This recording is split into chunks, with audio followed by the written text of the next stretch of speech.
ಎಲ್ರಿಗೂ ನಮಸ್ಕಾರ. ಇವತ್ತಿನ ವಿಡಿಯೋದಲ್ಲಿ ಒಂದು ಪಾಟ್ ಅಲಸಂದೆ ಕಾಳು ಪಲ್ಯ ಮಾಡೋದನ್ನ ತೋರಿಸ್ಕೊಡ್ತಾ ಇದ್ದೀನಿ. ತುಂಬಾನೇ ಈಸಿ ಮಾಡೋದು, ಹಾಗೆ ಟೇಸ್ಟಿ ಅಂಡ್ ಹೆಲ್ದಿ ಕೂಡ. ಇದಕ್ಕೆ ಒಂದು ಪಾಟ್ ಅಂತ ಯಾಕೆ ಹೇಳ್ತೀವಿ ಅಂದ್ರೆ ಕುಕ್ಕರ್ನಲ್ಲೇ ಎಲ್ಲಾನು ಸೇರಿಸಿ ಒಂದೇ ಸಲಕ್ಕೆ ಮಾಡ್ಬಿಡೋದು.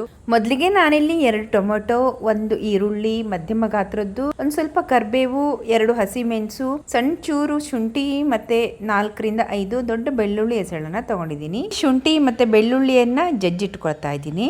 ನೋಡಿ, ನಾನಿಲ್ಲಿ ಒಣಗಿದ ಅಲಸಂದೆ ಕಾಳನ್ನ ಹಿಂದಿನ ದಿನ ರಾತ್ರಿನೇ ನೆನೆಸಿಟ್ಕೊಂಡಿದ್ದೆ. ಕುಕ್ಕರ್ನಲ್ಲಿ ಸ್ವಲ್ಪ ಎಣ್ಣೆ ಹಾಕಿ ಅದಕ್ಕಾದ ನಂತರ ಹಸಿಮೆಣಸು, ಶುಂಠಿ ಬೆಳ್ಳುಳ್ಳಿ ಪೇಸ್ಟ್ ಮತ್ತೆ ಕರಿಬೇವನ್ನ ಹಾಕಿ ಒಂದ್ಸಲ ಫ್ರೈ ಮಾಡ್ಕೊಳ್ಳೋಣ.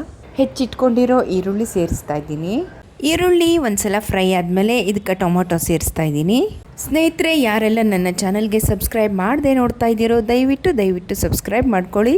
ಅರ್ಧ ಚಮಚ ಅರಿಶಿನ, ಸ್ವಲ್ಪನೇ ಅಚ್ಚ ಖಾರದ ಪುಡಿ, ಅರ್ಧ ಟೀ ಸ್ಪೂನ್ ಕೊತ್ತಂಬರಿ ಪುಡಿ, ಅರ್ಧ ಟೀ ಸ್ಪೂನ್ ಜೀರಿಗೆ ಪುಡಿ, ಅರ್ಧ tea spoon garam masala powder. ಹುಳಿಗೋಸ್ಕರ ನಾನಿಲ್ಲಿ ಡ್ರೈ ಮ್ಯಾಂಗೋ ಪೌಡರ್ ಹಾಕಿದ್ದೀನಿ. ನೀವು ಹುಣಸೆಹಣ್ಣಿನ ರಸ ಕೂಡ ಹಾಕೋಬಹುದು.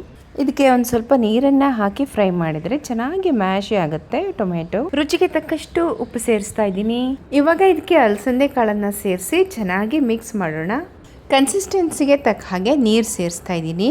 ಹೆಚ್ಚಿಟ್ಕೊಂಡಿರುವಂತಹ ಕೊತ್ತಂಬರಿ ಸೊಪ್ಪನ್ನು ಹಾಕಿ ಕುಕ್ಕರ್ ಮುಚ್ಚಳವನ್ನು ಮುಚ್ಚಿ 2 ರಿಂದ 3 ಸೀಟಿಯನ್ನು ಹಾಕಿದರೆ ಅದ್ಭುತವಾದ 1 ಪಾಟ್ ಅಲಸಂದೆ ಕಾಳು ಪಲ್ಯ ಸವಿಯೋದಕ್ಕೆ ರೆಡಿ ಆಗುತ್ತೆ.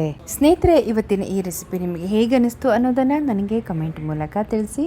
ಹಾಗೆ ಇಷ್ಟವಾಗಿದ್ದಲ್ಲಿ ಒಂದು ಲೈಕ್ ಕೊಡಿ, ನನ್ನ ಚಾನಲ್ಗೆ ಸಬ್ಸ್ಕ್ರೈಬ್ ಮಾಡಿ. ಮುಂದಿನ ವಿಡಿಯೋದಲ್ಲಿ ಸಿಗ್ತೀನಿ. ಅಲ್ಲಿವರೆಗೂ ನಮಸ್ಕಾರ.